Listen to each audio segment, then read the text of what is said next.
Hello, wonderful people. Welcome to Bad Thought Therapy. I'm so happy that you stopped by. I'm Sherry Hardy, and today I'm going to do a segment for my Mother to Daughter series.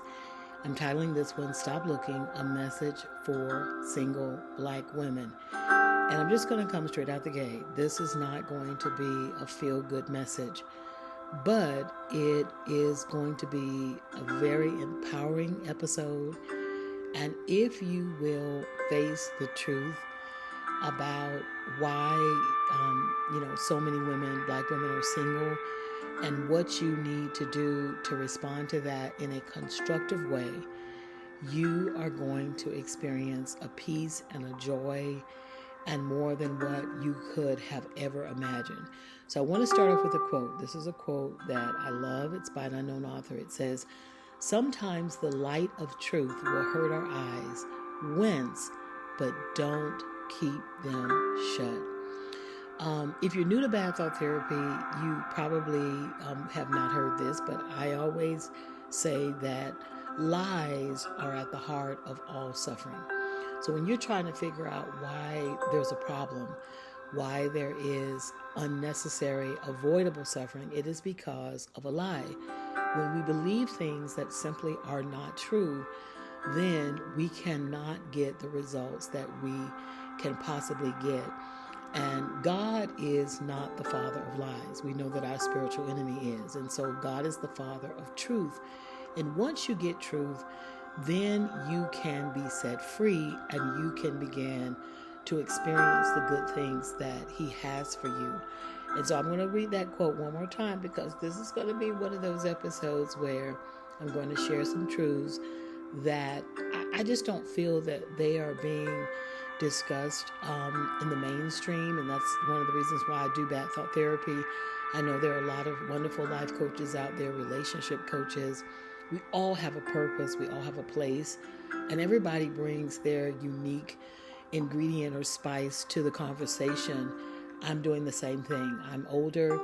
I'm almost 60 years old. I have been an educator, so I've worked with thousands and thousands and thousands of children. I am a certified life coach. I'm also a mother. I'm a firstborn. So many other roles that have put me in this position to share some things with you. And I'm not talking about opinions. I'm talking about facts. I'm talking about what I know, not what I think, not what I heard, and what I have seen with my own eyes. I'm also a business owner. And one of the things that I always wanted to do a podcast. When podcasts first came out, it was something that I wanted to do, and I kept putting off and putting off. But when I had my business and I was in a public place where thousands and thousands and thousands of people came through every day, I started to see things differently. Because being a teacher in my little world where I'd been for so many years, it's so limiting. It's like you're in this bubble, you're in this shell, and you kind of only see what you see in the classroom or in a school. But getting outside of that, it broadened my perspective and my understanding of some of the issues that I talk about on my podcast. And that's why I just couldn't put off starting one. And I still do it on the side. I'm not a full-time podcaster. This is not how I earn my bread and butter. But it's how I get to share the light and love that God has shared with me. I get to share it with you. And so I pray that this is a blessing to you. And while the truth may hurt, I just want to say this, the light of truth will hurt our eyes, wins, but don't keep them shut. I hope you will begin to live with your eyes wide open. You will accept the truth so that you can be free. And so I just want to encourage you as a black woman to stop looking for love. Stop looking for a man. And I'm not saying give up on love and give up on relationships. What I am going to encourage you to do throughout this presentation is to stop looking and to stop getting on these dating websites, going through social media, and I'm doing this because I care. I'm always disheartened when I hear another story where a black woman has been killed senselessly. This happens every single day. A black woman is killed in a domestic situation, and it was avoidable. It could have been avoidable. could have been avoided. And so that's the whole purpose of me doing this, to save, to help, to uplift, to empower, to inspire. That's why I'm doing it, and I hope that you will receive this blessing. So we're going to keep learning together.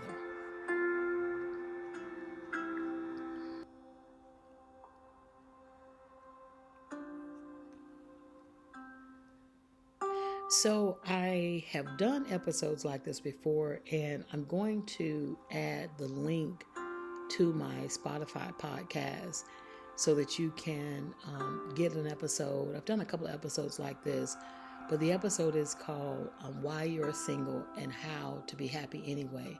And I think I did a part 1 and a part 2. And you can also go to badthoughtherapy.com and you can hear that episode, because this is sort of the same thing, but this episode may be a little bit longer and I may go into more detail.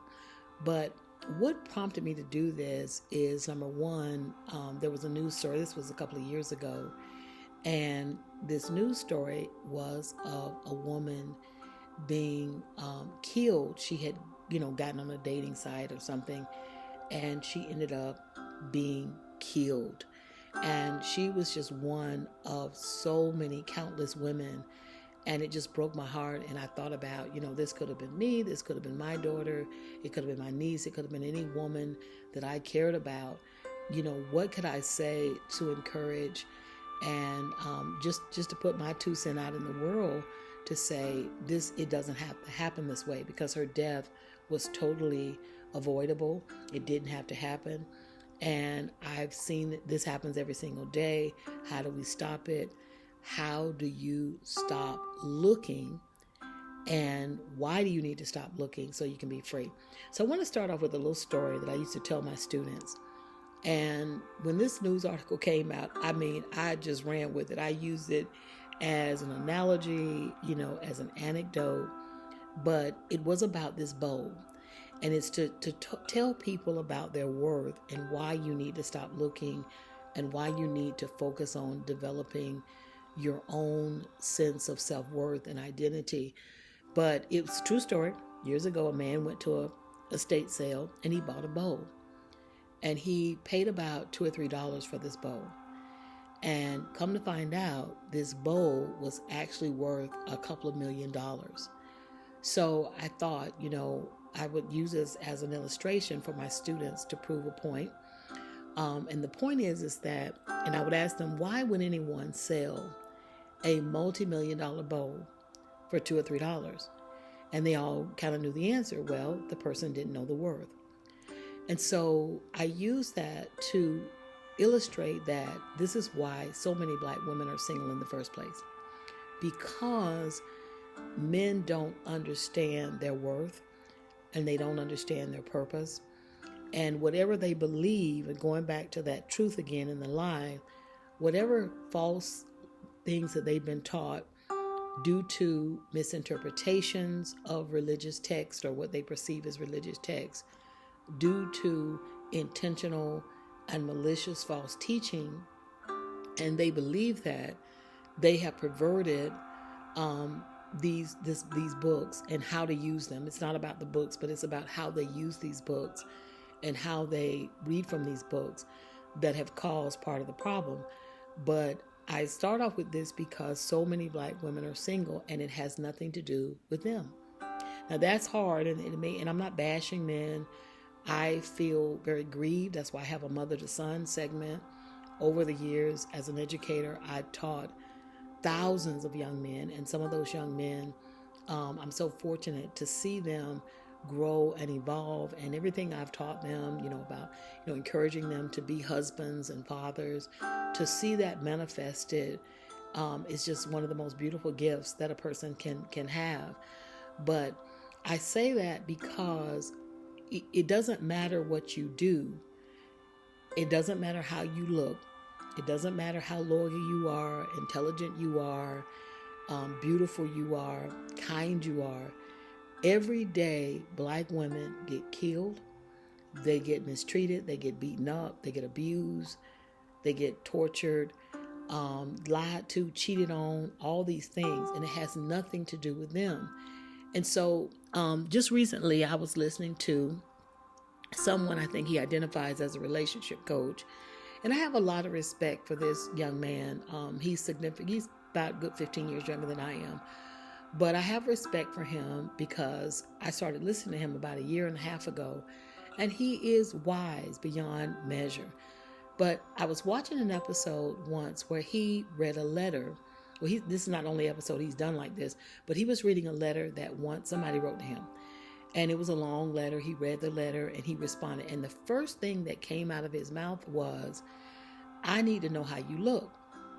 And, any of these podcasters that you listen to, and there are men and they have men guests, they always emphasize, it's about how you look. You need to be in shape. You need to look a certain way. But here's the brutal reality. You can have flawless skin. You can be the ideal size.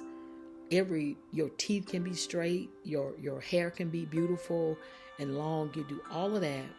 And every day, in spite of all of those things, women get abused, they get lied to, they get cheated on. And so your looks, while they may attract a man, in the end of the day, it doesn't guarantee that you will be treated better, that you will be cherished, that you will be protected, that you'll be provided for, because a lot of men choose, that's all they choose. They would choose looks over love. They would choose lust over love, and they will lose because they choose, a certain kind of look. Anyway, when we talk about black men, and I'm from the black community, so I can only speak about what I know and what I see. So often what I see is the psychological damage that has occurred as a result of being over here, and our beauty, our natural beauty, our skin color, hair texture, natural kinky hair texture, dark skin, Afrocentric features have been denounced as beautiful. So I'm going to write about this. I'm starting something, but from the time a young black boy is born until, let's say, he's a teen, he's probably seen hundreds of thousands of images that are not of women of his culture and his race. And then the ones that he does see from people from his community, they're very negative. They're very negative, and that's intentional, so that he can hate himself, he can hate his mom, he can hate black women. And so then you see a certain kind of image of woman being pushed in society, and everything is fake. My mind is blown because everything is fake. The lashes are fake, the hair is fake, the nails are fake, the lips are fake, sometimes the butts are fake. And that's who seems to be elevated in the mainstream media. Now, I live in Atlanta and I have seen it all. You got some men, there are cultures and little groups and pockets of people where, they want natural. They're into that, and they see that as beautiful, and they're resisting. But just think about a boy growing up and the images that he sees over and over again, where a certain race of a woman is, and she's sensualized and she's presented in a way that is appealing. But then you have the women that look like you. They are constantly depicted in a very negative way, and a masculine way, and she's fussy and there's nothing appealing about her. Then you're not going to be attracted. And that's intentional. What it is, it's a intentional effort to brain damage people from our community so they don't love themselves. Now, I'm not blaming them because, I'm a business owner and people about their life and everybody's about their business. It's a problem because we accept it. It has nothing to do with what people do. And there's a point in our lives, and I'm going to upgrade my podcast from whining to winning. We could just talk about what other people do, but nobody can do anything to you unless you allow them to. So part of the problem is not what other people are doing and how they're trying to sabotage love in our community. It's how we accept that, how we've allowed that to happen. And so my point is this: you're single. Just trying to find out why you're single as a black woman. Because of this, that's part of the problem. And if you don't fit in the confines, this very narrow and very small confine or dimension of beauty or how you're supposed to behave, then basically, and this is what some people have said, you're going to be by yourself anyway, so it doesn't matter. And then when men do get, they'll say, okay, well, how do you look, and are you taking care of yourself, and are you doing this and that? And I won't, first of all, let me back up. I don't want anybody to think I'm saying just let yourself go and don't take care of yourself. But what I'm saying is that if there's only one dimension of beauty, there are many different dimensions of beauty. Beauty comes in different shapes and sizes and hair textures and features and complexions. But if you are inundated with this one image, then when you don't fit in that image, you're considered not beautiful. And in the Black community in Africa, when we originally came from, where all people came from, the bigger you were, the more beautiful you were. Well, we know that's changed, okay? And so that has definitely changed, and people have a lot of issues with that. And I'm all about health and beauty and love, but I just want you to know that when you listen to a relationship coach or a life coach say, let me see how you look, your looks, and then you just go in the news and you see the most beautiful women in the world. And what's happening to them? They're being cheated on. They're being lied to. They're being abused. They're being mistreated. They're being neglected. Then it makes you wonder, okay, well, are my looks really going to matter? And the answer is no.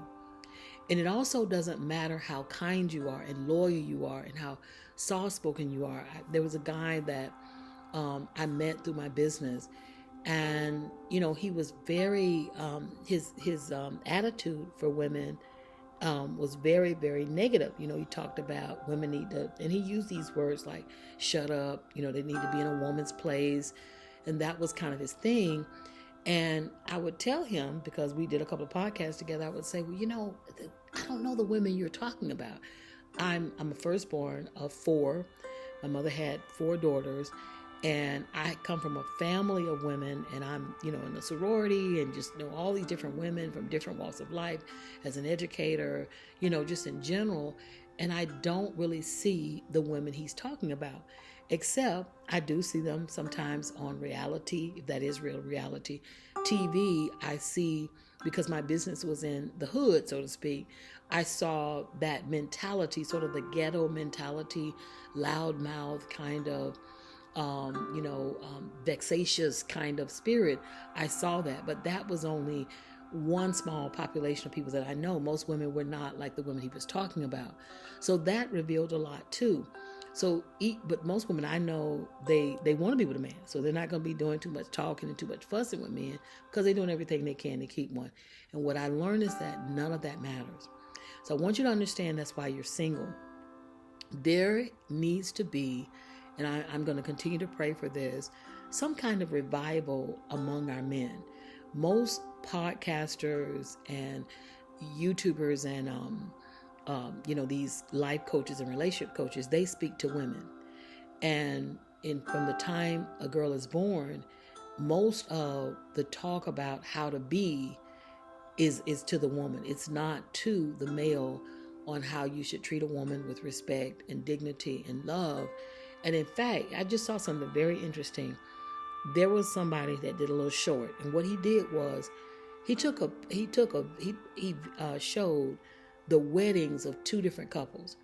And one couple, they were both Black, and one couple was like, when he got to the part about better or worse, or sickness and health, or obey, she had some issues with that. Okay, this is at the wedding, and it's kind of a comical moment. Then he shows another video, and the woman is on her knees. The man is standing, and she's on her knees, and she's sort of like worshiping and saying, I'll do anything, I'll obey you, I'll do anything you say, blah, blah, blah, blah, blah. And he's saying, he comes in then, oh, this is the kind of woman I want. And so again, you have a lot of distorted and perverted teachings about how relationships should be. So again, until we correct that, until there is a revival where someone is helping our men learn how to be in relationships with integrity and not bring in the perversion of the world, sexual perversion, religious perversion, all of these things in the relationships, you're going to be single. And that's just the bottom line. It doesn't matter what age you are. You can be young, you can be middle-aged, you can be older. unless there is a revival, and we can pray that there is. And of course, I'm not telling anyone to give up hope, but I am saying I think you should stop looking, because if you're looking out of yourself, outside of yourself, then the effort and time you spent doing that, you're not investing in you, and you're not, and there's this, what is the word I want to use? There's this unhappiness, there's this disappointment, because it's almost as if you think you're missing something that you gotta have. And so I just want to encourage you.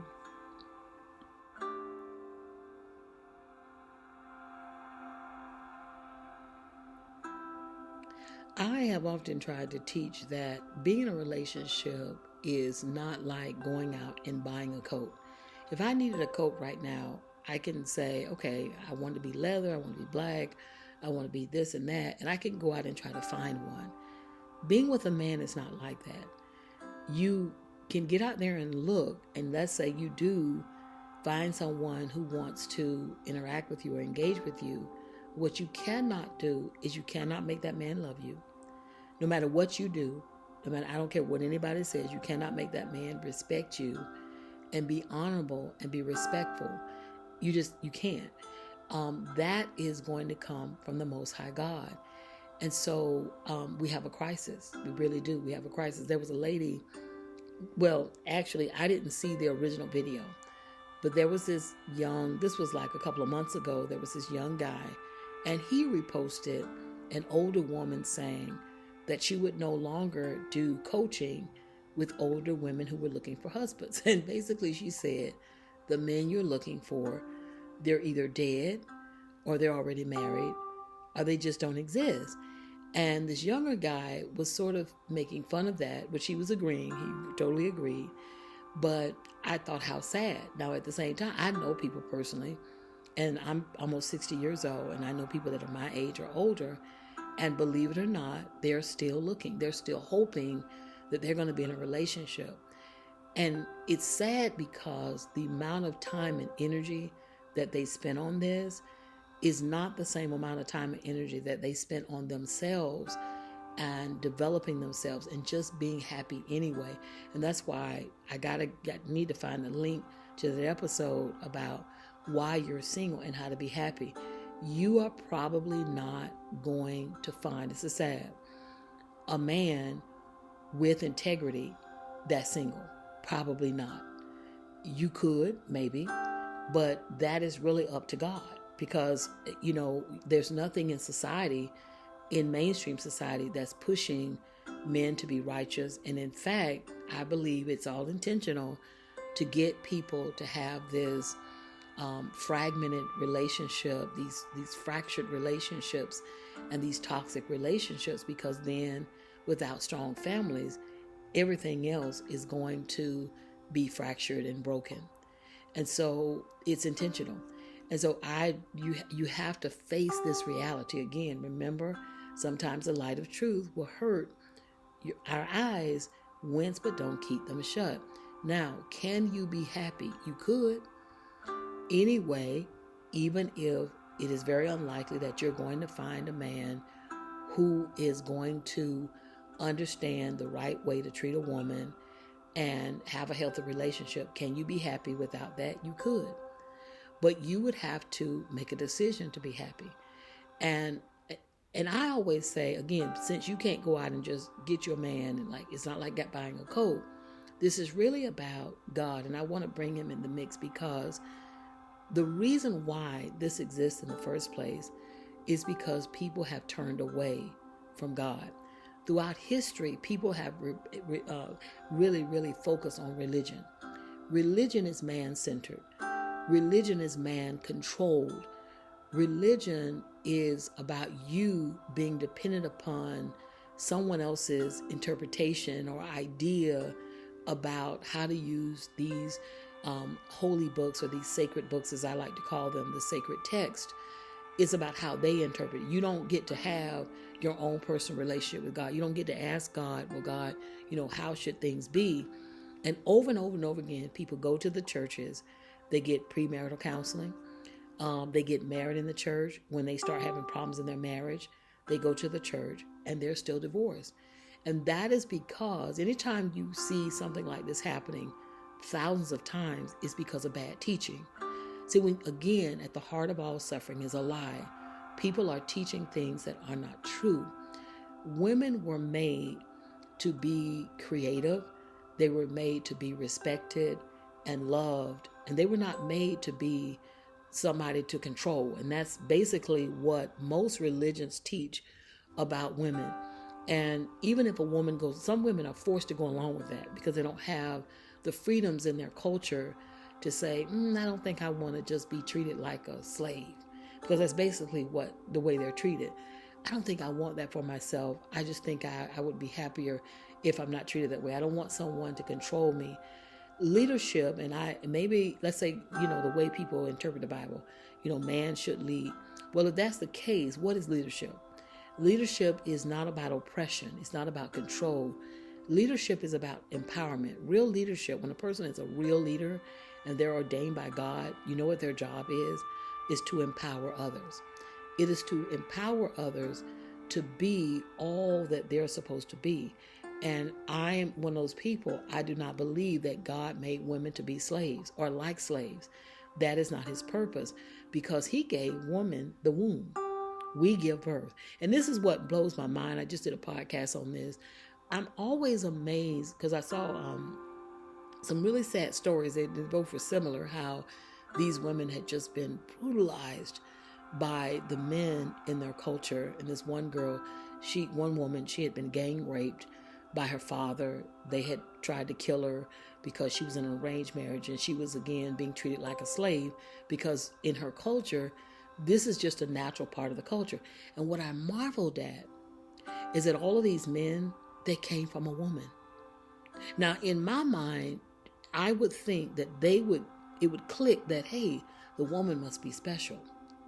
Instead of being beaten down, she must be nurtured, because this is the person that God gave, the gender that God created to bring life. Those men would not have even existed without a woman. But yet, in their culture, they beat women, they oppress women, and they treat women like they are marionettes. And they are the puppet masters and makers, and they, everything she does.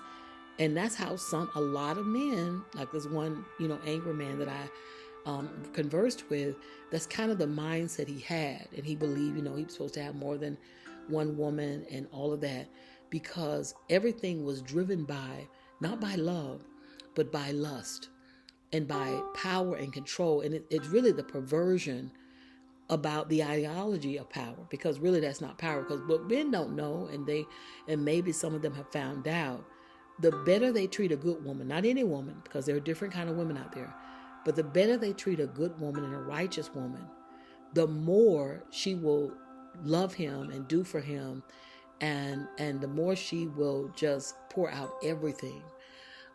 There's a guy, he has a podcast, and I listen to him, and he has on different guests, and he was on another podcast giving his testimony, and it made my blood pressure go. I'm just gonna be honest, my blood pressure went up, because after watching it, I was like, his wife was a saint, and he gave up. There's always this 80-20 rule. Most people, when they're in a relationship, it's not going to be perfect anyway. But let's say most 80% of the time it is. And that 20%, there may be some little quirks or idiosyncrasies that people have, but some men will just focus on the 20 and they'll give up the 80. Or they will be in relationships where they choose very superficial women, very vain women. And then when they get those women, all the consequences of that, they can't even handle it. They're not trying to choose a moral woman. They just choose somebody like a trophy, somebody that looks a certain way, because the young man said looks. And then he went off, and this is what's interesting. He went off about all the things, going back to the podcaster with the letter. I'm jumping around. He went off about all the things, she did wrong or whatever. And here's the thing. No matter what she had done, because our men are lost, it would not have mattered. It would not have mattered. Her actions would not have mattered. No matter how righteous women are like this, every day women get killed. And so this is the thing, you have to stop looking. You have to stop looking, and you have to start looking for relationships with men and look for a relationship with God. And the God that surpasses all understanding will give you a peace and a joy to be able to have, I'm going to say a season of singleness, but it may be a lifetime of singleness, and you're not bitter or you're not depressed. And there's so many women like that, and they're just trying and trying and trying. And even though some of them have been in, let's take a person that's, let's say they're 65 years old, over their whole lifetime, let's say they have been with 50 different men, and all 50 of those relationships ended in a bad way. They're still looking. And that's sad, because at a certain point you have to realize something's not right. And most women that I personally know are beautiful, intelligent, giving, kind. They're not loud. They don't have this kind of vexatious spirit. They want to be in relationships. Maybe I listen to them. Sometimes I realize they want to have certain intimacies. They want a physical intimacy. But here it is again. You got to stop looking, because most of our men are addicted to porn. And they're addicted to the perversion that has been created through the entertainment business. And then when they watch this stuff over and over again, there's so many damaging effects. Number one, the testosterone levels are going to be lowered. Number two, they're watching other people have sex. They're watching men have sex. So many of them, they start to experiment because they're watching this. They're watching these men and women have sex. And then it just leads down to so many other things. And the issue with that is then when they want to come with you, they want to try to reenact what they've seen. And some kind of way, I don't know how it gets lost. Those people in film, they're acting, they're on drugs, because they can't, human body cannot even naturally handle what these people are doing in film. And they have to have all kinds of surgeries, they're on drugs, and all of this, and some kind of way, the brain damage again, because it is something wrong mentally, and I really believe cerebrally, where you see something, you're like, oh, I got to go out and act this. And it's really, it's gotten real bad. So you're more than likely going to get with someone who is not even going to know what to do, how to honor your body, how to respect it. And I don't know how this happens, but everything in your body is made for a purpose.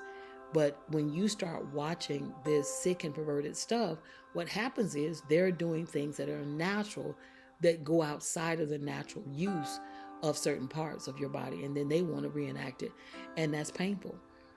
And so and you're in a relationship and you're hurting. And again, I want to encourage you to stop looking.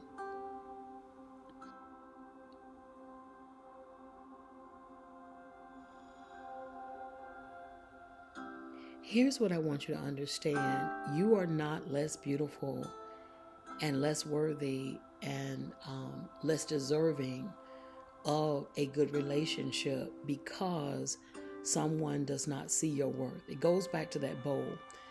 You're priceless in God's eyesight. But if a person doesn't know your worth, they won't treat you that way. And that is what I want you to understand. And that's probably why you're going to be single, because very few people have raised young men to be this way. And then even those who grow up, and some of them, by the grace of God, they have evolved and they have learned and they have grown.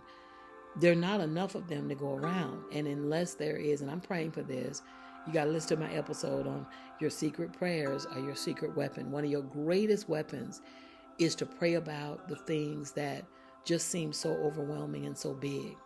And this is one of those issues that is so big and so overwhelming.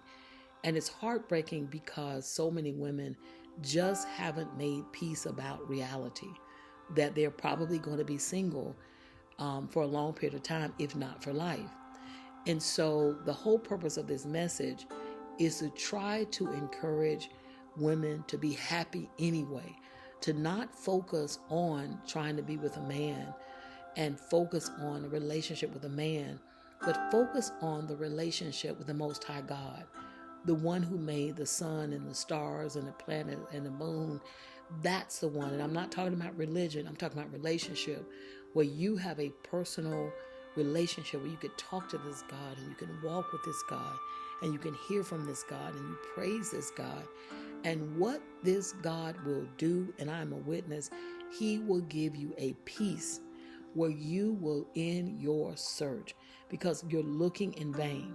You can look under rocks. You can go into church. You're just not going to find a decent man. And then when you do, most of them have, first of all, I do this on the side, so I really can't get into it like I want to. First of all, most men are afraid. They're very afraid of women, and they're afraid to be in a close relationship. And then two, because they don't have a relationship with God, because what they follow is perverted religion. It doesn't have to be that way. There's good religion and there's bad religion. And one of the segments that I have for my podcast is called Good Religion. There are few ministers they teach good religion. But there's a toxic kind of religion where groups of people or genders of people, they're oppressed. They're not treated with respect. They're not treated as equal as this lady was on her knees and she was giving her vows on her knees and he was standing up. They both should have been on their knees, because no person in God's economy is better than the other. Even though we have differences, there are physical differences between males and females and women and men. There are differences in how we're wired because of our hormonal and chemical makeup. But that doesn't mean that one group of people should be treated better or deserve more. We are, in fact, if anybody has more, it should always be the woman. She's the one that is bringing forth life. And again, it just blows my mind. I sometimes just pause and think about when I hear these horrific stories of women being killed, and I'm thinking, that man came from a woman. And he's killing a woman, or he's beating a woman, or he's mistreating or oppressing a woman, and he came from a woman's womb. He wouldn't even exist to beat a person if it hadn't been for a woman. And so how do you get to the point where you don't have any respect for the very beings that God gave to bring forth life? It is so disturbing. But again, it is the perverted teaching of bad religion. It doesn't have to be that way. That is what is so heartbreaking, that it can be taught another way.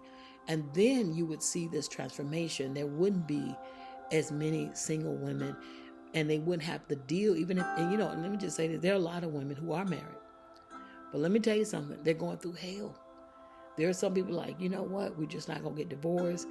And they dealing with a person, and that person is just like a teenager. And I know, because I work with teenagers. I've worked with teenagers for over 30 years. And I know when people are acting like an adolescent, because that's who I've spent my 30 years teaching. And so they're dealing with all that, not being able to be responsible, not having any emotional maturity, any spiritual maturity. And so you got all that going on. And I used to tell my daughter all the time, and there's this thing about, would you date a man if he made less money? And my thing is, I always say, would a man accept a woman who makes more? But the issue, and most men would not, but the thing about men is that I don't know any broke, happy men. Now, there are a few that don't have money, and they have learned how to be happy and to be good fathers, and they could be good husbands. But they are rare. They're like a rare gemstone. And they're good men out there. And I want to say that there are some good men out there. There are some decent men out there, and I see them. But unfortunately, either they're already married, or they're hard to find, because they may be looking and in transition of trying to find, a good woman. But all of these factors play a role as to why you're single. And you need to just stop looking. Stop looking and be happy anyway. Don't give up, but seek God's wisdom and seek God's face for direction on the truth. And you don't, it's interesting when you watch these relationship coaches. Some of them are not even married. They're scared of women. They are terrified of women, and they're terrified of love, and they're terrified of failure. And so they're talking about relationships, but they won't be in one. They're just terrified of women. And I'm going to so far as to say some of them don't even like women. And so, but this is how, again, people are out here, they're trying to make their bread and butter. And God, what God does is, God is very interesting. He just allows everything to be out there to see what we're going to follow and what we're going to embrace. And he doesn't destroy it or take it, he just, okay, I'm going to see who's who. And what you're following says so much. And I'm just here to tell you, you keep listening.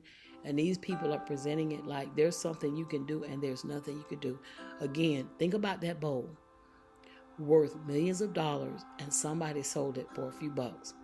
It does not matter how beautiful you are, how giving, how loyal, how kind, how intelligent. Those things don't matter to a man that does not understand your worth and is not connected to the Most High God. Now, I spent a lot of time praying about this. Again, I taught very fine young men. I watched them grow. Some of them are great fathers. They're great husbands. It is such a blessing to see. There are men in my family who are honorable, and I'm so grateful to see that. And I still pray about this for people who want to be in a relationship. But I want women to understand all the time you spend looking, you're on these dating sites, which is very, very dangerous today. You are using that time, you could be using that time for something else much more constructive, and that is for your own personal development.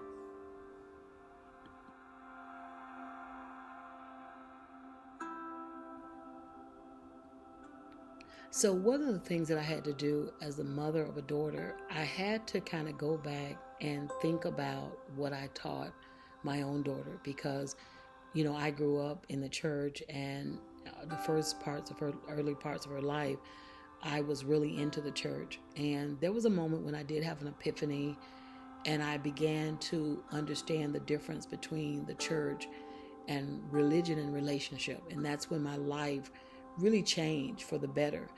But there was a time in my life when I really believed, okay, a woman's purpose is to marry and to have children. I wasn't ever thinking, well, what if she doesn't? Because she cannot make a man marry her or love her and, treat her with respect. And you can't make her, and does God want her to just be miserable? And the answer is no to all of those questions. And so I started thinking, well, what do you do? What if, maybe that's not everybody's plan. And so I think originally, I believe this with everything I have, that God originally wanted us to be in families. But we can only be in there if we follow his will and his way. And God is love. And there is no other circumstance to be in a relationship. You're supposed to be in a relationship because of love, not lust, not looks, not opportunity, none of those things. And so since we have gotten away from the true purpose of being in a relationship for love and companionship, what do you tell your daughters? And so I had to kind of go back, and my daughter, she's 33 now. We've had a lot of different discussions. I had to apologize. I had to really teach her, of course, I would, teach her from the time she was born, don't let a man abuse you. Don't accept maltreatment. I did that. And unfortunately, she did witness me accepting, a bad relationship, long-term relationship. And I had to kind of go through that with her. But I learned that that's another thing. You cannot be in a relationship and then it's bad, because all that does is that just creates more pain, more toxicity. And I've always said this: children don't need a father, they need a good father. They don't need a mother, they need a good mother. So then you have children and they're they're watching their parents in toxic relationships, or, they're in this with their parents and they're caught in between this, and it does so much damage. And there's so much work to be done to try to heal from all of that. And so here's the thing: God wants all of us, male and female, men and women, to be loved and respected equally. He wants that. We are unique and different, and those differences can be a plus and we can complement each other, but it was never designed. He never designed for people to be treated like slaves. God hates oppression. It is not, he hates violence. And that is what has happened. Unfortunately, people have perverted God's original blueprint, and they perverted it because of their own weaknesses. And some of it's ignorance, some of it is ignorance, some of it is evil. But nevertheless, you have to understand that everybody is just not going to be in a relationship. And so some of us have been taught that, or we thought that, always we see women, being in relationships or trying to be in relationships, no matter how bad they were. We have to break that. That is a very bad example to set for our young girls and our young boys.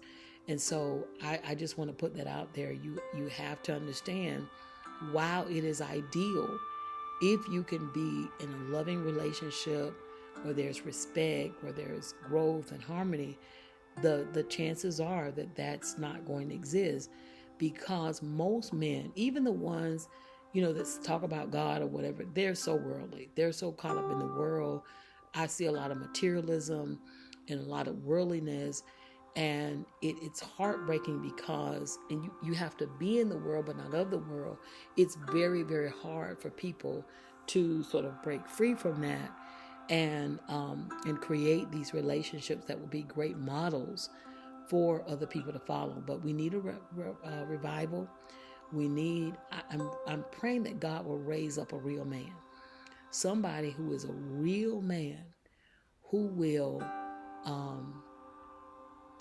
rise up and speak to men in a way that they can respect and honor and follow. But a lot of these, like I said before, these podcasters and relationship people, they identify relationship people, they are scared of women, they're single, they're not probably going to get married, and if they do, they will probably choose a very superficial kind of woman. So they're going to have a lot of problems because they choose superficial. And again, I want to talk about looks.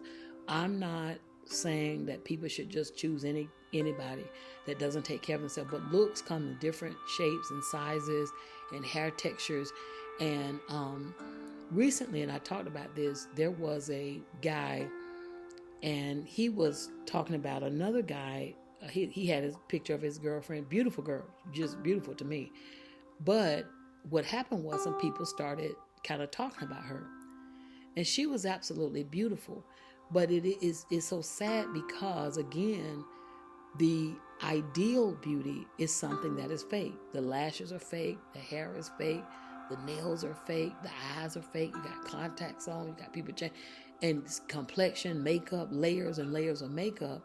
And so if you are someone who wants to be real, you're not even considered beautiful. So they always talk about, it's all about looks and all about this and all about sex.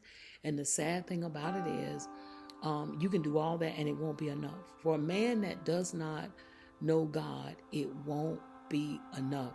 So I'm encouraging again to end your search. Stop looking, look to God.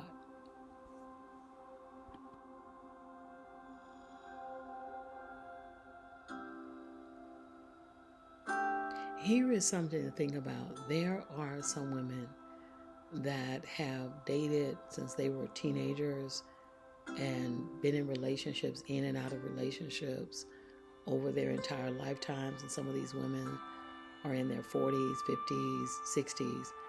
And when you start to think about how many men that has been, we talk about 40, 50, 60, even numbers up, maybe even the hundreds, depending on the kind of woman. And none of these relationships work. And it's because my daughter and I, we talk about this all the time. There are people who are just afraid of being alone. They've never experienced the peace that you can have by being single and not looking.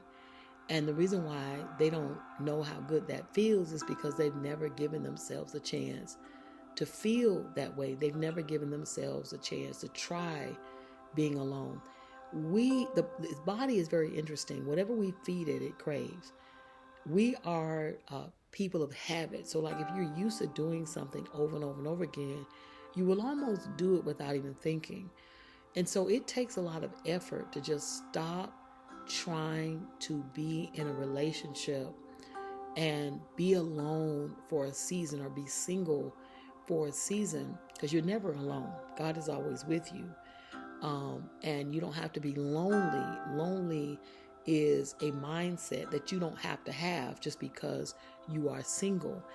And so, but allow yourself to experience being single for a season, and I guarantee you it will become the new norm. And so that's why most women never achieve it. It's like, okay, they go from person to person to person. Then sometimes there is pressure from the outside. Oh, girl, you need a man. You need to be dating. I've heard it all. And no, you don't, because there's nothing out there. What I'm saying? There's really not any probably out there that would respect you and love you. And again, there is so much brokenness and dysfunction and trauma in our community. So it's not being healed, it's not being dealt with. You get into a relationship, and I can tell you what I know. Many times men, especially my age, you successful or you have a certain, amount, they don't really want to be in a relationship. What they're trying to do is figure out a way they can use you. And this is not always the case, but unfortunately, see, this is that brutal reality that a lot of women don't want to face. But they're looking for a place to stay. They're looking for somebody to help them move up, to do their project or whatever. And there is no love, there's no respect, there's no genuine concern even about your welfare and your life. And so it maybe that, and again, I'm not saying give up on your hope and your dreams, but you need to stop looking. And this is what I want to encourage anyone who is listening to this podcast to do, is to be alone for 7 months, to not date, not try to talk to a man, not just get on a dating app. Those things are so dangerous. So many women are dying, and it's avoidable. They don't have to die. They don't have to be on there meeting strangers in the night. And I can tell you, I was there. When I speak, I'm not speaking from a place of judgment. I was once there, and I'm so glad God freed me years ago that I don't have to look for love, because God is love. And love comes from Him.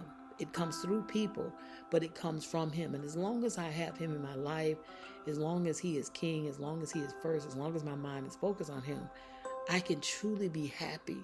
And I genuinely happy. And that's what I think is so unfortunate, is that women don't even try to give themselves, time to see, hey, you know what? This single life is not so bad. You're not out there looking. Now, I say still petition God, pray for what the things you think you want. I believe, some people are called to be single and some people may not be, and maybe that's why it's so painful. But give yourself a chance to know if you can be single. Because, at the end of the day, you get older and you have gone through 40, 50, 100 different men, and none of the relationships really were meaningful and lasted, and it's bad. And all of that has affected you. That toxic residue from those failed relationships, and they weren't even, casual dating is not even a concept that is of God. That's a societal construct that doesn't work. And every single day you hear people telling you from these religious settings, to date, oh, you gotta, I'm dating, and it doesn't work, because it's not something you should do. If you're going to meet a person, that's why I wish we could bring matchmaking back. I've said, I need to be a matchmaker. If you're going to get out here, you have to be, first of all, ready for a relationship. I did a whole series on this, the prerequisites of marriage. Are you ready for marriage? A lot of people are not even ready to be in a relationship. A lot of these people don't even want to be with women. And you putting yourself out there, and you're just risking your life on so many levels. And so you have to stop. Now, this is what I want to challenge you to do. As I said, give yourself 7 months to just not date, to not be in a relationship, and try to focus on developing something you've always wanted to develop, whether it's to write a book, whether it's to create your own YouTube channel, whether it is to go somewhere, some project that you have, learn how to sew, learn how to draw, whatever. There's so many beautiful things you can do, and stop looking. And then simultaneously, though, be praying to God, first of all, for His peace. Because, to me, it blows my mind because a lot of people are just looking. They're really the most religious people I know. If God wanted you to have a husband, you'd have one. If it was that critical for you, if it was a matter of life and death, you'd have one. If you don't have one, maybe that is God's will. And that's so hard for people to accept, but you cannot force his hand. But you can pray, you can petition him, you can go to him. And I say, cast all your cares on the Lord. Tell him about what you think you want. Some people don't even, if they were to get married, I remember seeing this years and years ago. This had to be like 30 years ago. There was this article in Essence, and it was about how women, they would be praying for a husband, they get married, but then when they got married, it'd be like, I can't do marriage, because they had lived so long as single women, they had to adjust to sharing everything, big things and small things, and there's so much that goes into being married and coming together in that way. And sometimes people don't even know they don't want it. And I teach my students all the time, you got to get what you don't want to know you don't want. You may not even, something you think you want it, you may not even want it. So you want to just try to see if you can be alone. And one of the things I emphasize, if you cannot be by yourself and be happy, you're not fit for marriage. Because another person cannot make you happy. They're like dessert. God has to be the main meal. And you have to be happy already yourself. And then when you get in this relationship, it's just like a little piece of cake or pie, something extra is dessert. Because a person can't give that to you. They have their own issues. Yes, you can share life together. You could help each other. But again, who is teaching our men how to love, how to be strong? I see some things happening. And I stay in prayer. You haven't heard my episode, but you got to go back and find it. Your secret prayers are your secret weapon. When you begin to pray about things that are just so big and so overwhelming, and you know that you're so limited in the power that you have to control, you get out here and you start praying, let me tell you something, you'll see God move. And I see some men, a group of men that are now rising up. Now, they're married. So that many of these men are married. And they're teaching. They're trying to talk about things to men that I see are very, very beautiful, because they're now starting to talk about respecting women. Marriage isn't fair for the man. Things that I just never heard before. And I'm like, okay, thank you, Jesus. You really did hear me. So for people who want to get married, there's some good news there. But again, give yourself at least 7 months. I say a year. While you're single, don't focus. Don't try to get on a dating app. Those things are killing people. Women are putting themselves in very vulnerable situations. It's just so toxic. And people get on there and they already have a certain mindset about women who are on there. So they already don't have a lot of respect for women on there. Most people are on there. And so you get on there and then, you got here looking, people going to different places, and it's not going to work. It's just not going to work. Give yourself some time to be single. Use that time of singleness to focus on you, doing beautiful things for yourself, getting your money right, being creative, all those wonderful things. And then continue to pray. Pray about the desires of your heart. But make peace, because whatever it is, I am a witness, that you need, God will make sure you have it. You do not have to try to force it. You don't have to help him out. Stop looking.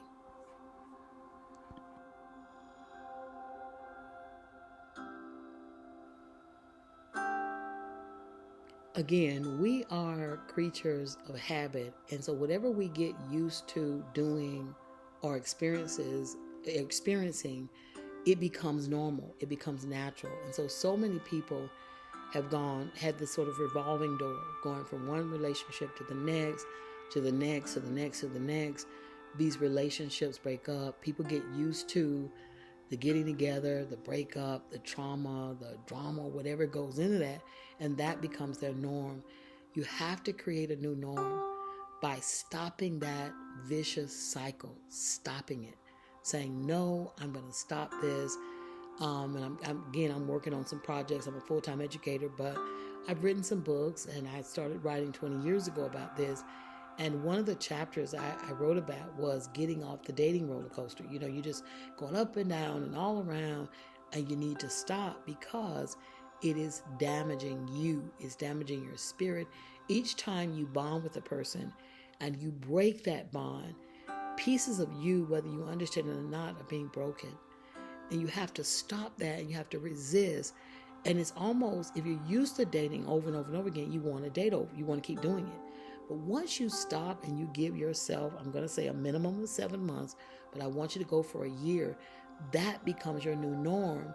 And you're less desperate. It gives you a time to really sit and think about the lessons that you've learned, the mistakes you've made. There is a clarity that you normally don't have. And it's like having a sheet of paper on your nose. You know, if you had a sheet of paper on your nose, you couldn't see the words. But when you pull that paper back, you can see everything clearly. It's the same way when you stop dating and you stop going from man to man to man, and you take some time to say, hey, you know, you're not in this relationship anymore. And I'm telling you, the clarity is frightening because you start getting some real clarity and you start looking back 2020 hindsight and seeing some things that you missed. And you then have an opportunity to really grow. The Holy Spirit will begin to speak to you and show you things that you miss. And by the grace of God, your life was probably saved, you know, coming in and out of these relationships. And you get to see, you know, how desperate you were. You get to see things clearly. And again, it's all about that truth. I'm going to read that quote again. Sometimes the light of truth will hurt our eyes wince, but don't keep them shut. Open your eyes. And that clarity will allow you, if you do decide to date, you'll probably date more responsibly. You'll probably, you won't be in the desperate situations because you gave yourself a chance to have being by yourself and being happy with yourself, a chance to be the new norm. And again, I want to emphasize this. If you cannot be single and happy, you cannot be married and happy. You have to learn how to be fulfilled with just God and you. A man is like dessert. It's like something extra, and it can be something beautiful. But God, even if you're married, God has to be the main meal. It's the same thing for the man. These are things that are not taught, and therefore this cycle of brokenness just keeps happening, and it's heartbreaking. The divorce rate is not only high in the world, but the divorce rate is just as high, if not higher, in so-called religious circles where people can get divorced, because there are a lot of cultures where it's so toxic, it's horrible, but they can't get out because culturally you can't leave a bad marriage. You could be killed. Can you believe that? You could be, again, and it's about the women being beaten up, they're being tortured, they're being raped, and these are the men that would not even exist without a woman. A woman gave birth to them. And this is how they turn around and treat women. And God's wrath, when it does come, it's going to come strong. Because God does not play. God obviously put women in a high position in his economy. And it is just frightening to know that people are treating women this way. But I'm telling you, give yourself some time to be single, and it will allow you to see things clearly. Again, always pray. Always ask God for what you think you need and what you want. And then here's the part. It's so hard. Humble yourself to accept God answers. God always answers prayer. This is a myth that he doesn't. God either says yes, no, or maybe later. But he always answers. And you have to trust that God knows what is best for you. He made you. He loves you. And he wants what is best. And he knows and sees things because he is omniscient, because he is omnipresent. He sees everything. And there are things, dangers that he has protected you from. There are diseases. There are all kinds of things where you risk your life. And by the grace of God, he saved your life. So give yourself that time to just get quiet and to be in his presence and ask for his wisdom and guidance and ask him to show you how to have peace, because that's what he really, really wants for you.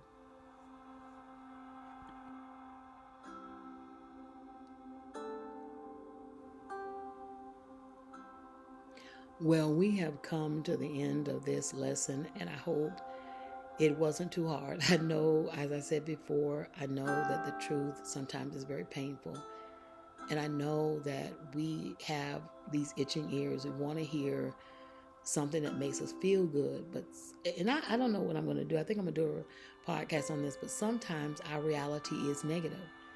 And how do you deal with a negative reality? The whole thing is, how do you respond? And here's the thing. Being happy and having joy and having peace and living a good life is a choice. Just did a podcast on this. It's all about choices. You have to choose that whether you're single or married, you're going to be happy. Whether you have money or you don't have a lot of money, you're going to be happy. Whether you have this ideal job or you don't have it, you're going to be happy. It is a decision that only you can make. And I, as beloved daughters, I would not tell you anything that would hurt you. I can tell you that when you surrender and you submit to God, you will find a joy that you didn't even think was possible. But you have to allow yourself time to experience it. You just have to get with God and stick with Him and have peace, and He'll give it to you. And what He would teach you, it is better to be alone and be, not in a relationship than to be in a relationship and deal with infidelity, which you risk your life on so many levels, with disease, with death, because you got other factors. People start cheating, and either you can get killed by the person you're with, or somebody that he's cheating with can have you killed. I mean, it's just so many things.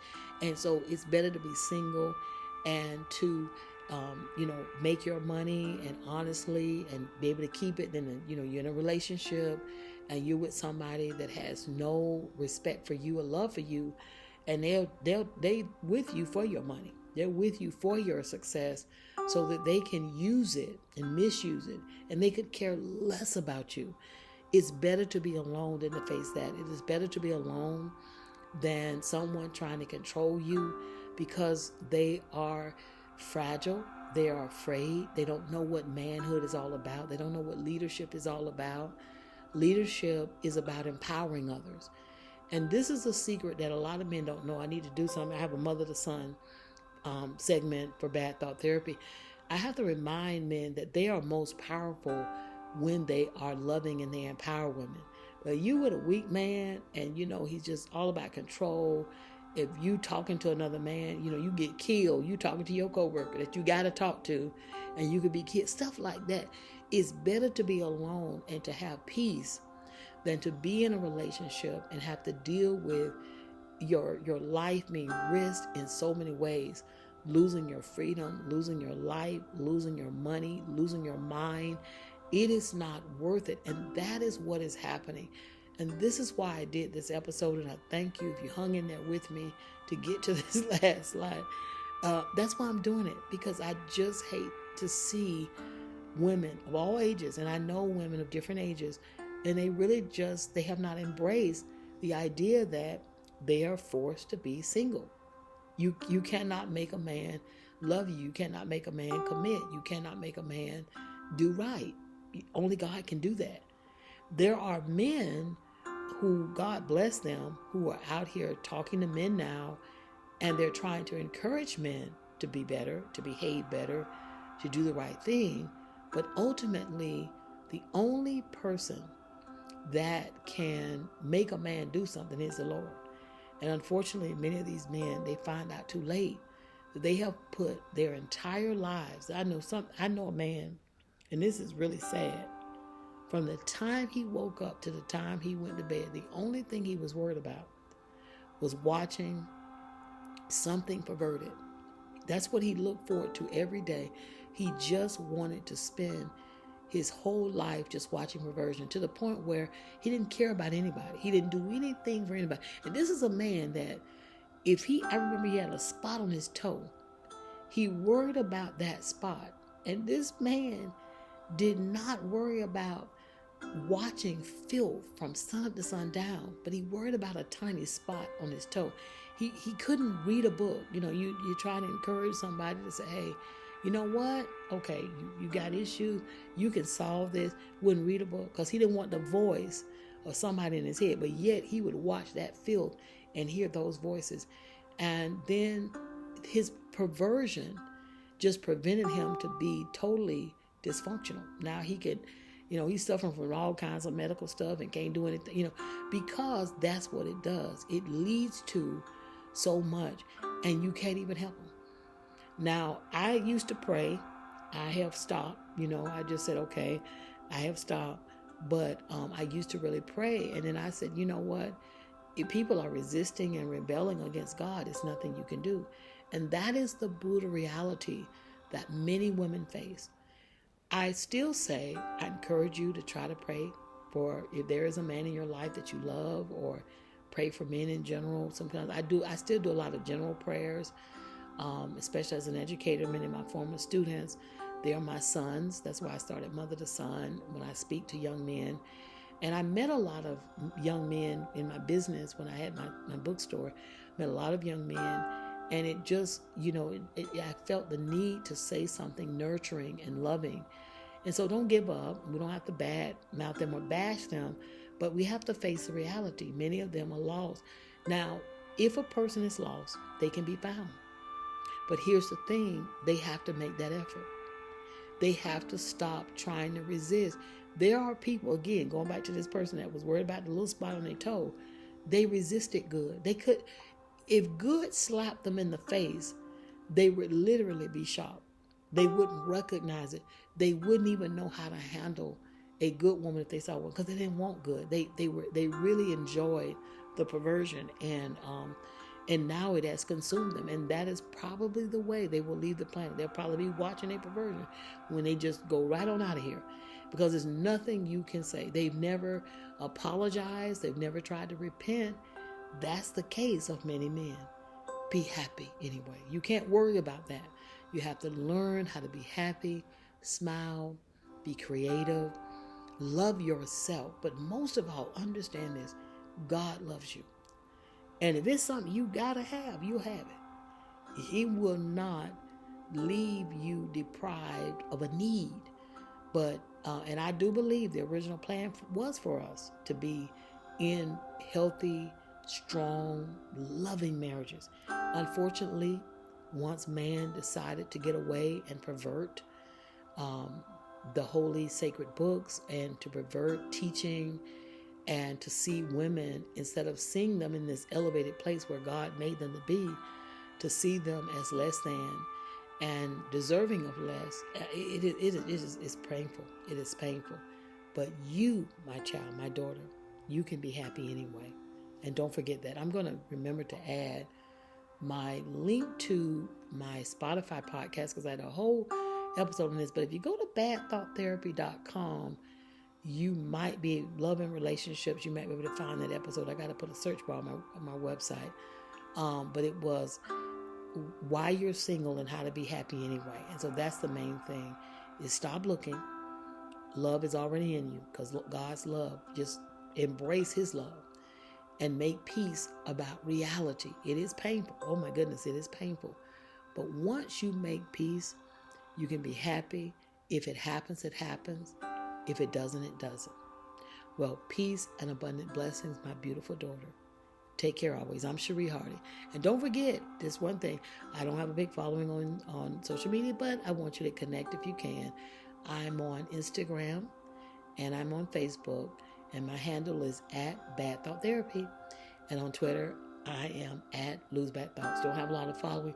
It would bless me if you would do it, because follow me or connect, because they say it matters. And again, I wish you well, and just may you discover the peace of God.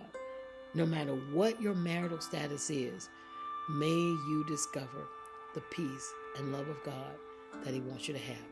Well, take care, my daughter.